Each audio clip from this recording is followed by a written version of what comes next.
This is just a sample of the audiobook. To get the complete audiobook, access the link posted in the first comment. May 8th, 1973. Stand down at Wounded Knee.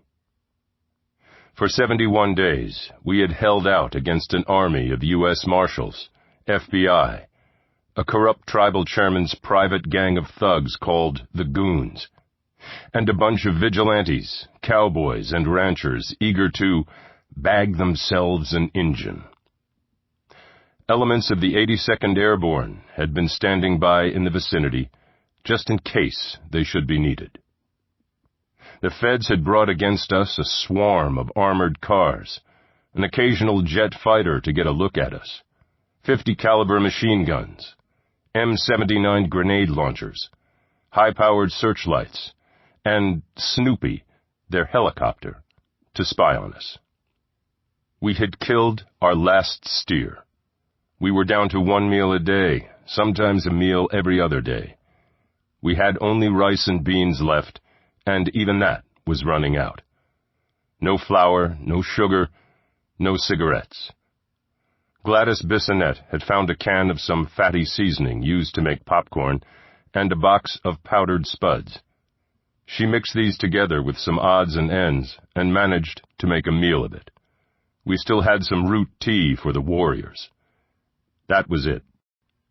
Our lifeline had been the few miles between Porcupine and Wounded Knee, a sparsely wooded area that gave some cover to our runners who brought supplies to us in their backpacks every night.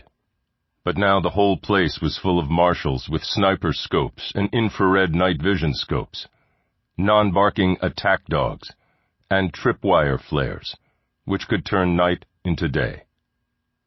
On top of that, the feds had started huge brush fires to burn off the cover, making it easier for them to detect anyone going in or out. Supplies were down to a pitiful trickle. Starvation was staring us in the face. Almost every day now we had fierce firefights. The feds fired thousands of rounds at us. At night their tracer bullets made a big show, crisscrossing the village from all directions. We were almost out of ammo. Our guys were down to about 10 bullets per man. A good many of our warriors had been wounded. Miraculously, only 2 had been killed.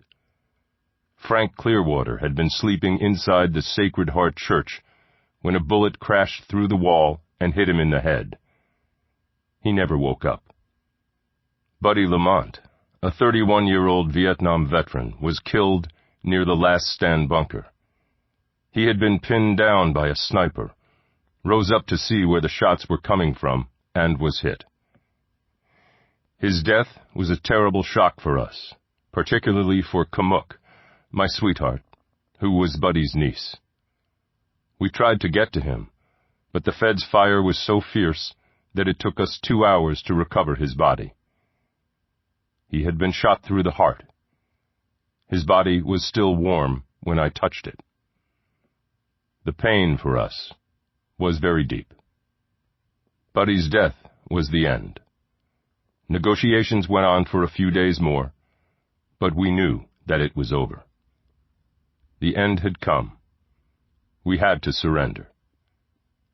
Of the resistance leadership, besides me, only Carter Camp remained at the knee, alongside our spiritual leaders, the medicine men Leonard Crow Dog and Wallace Black Elk.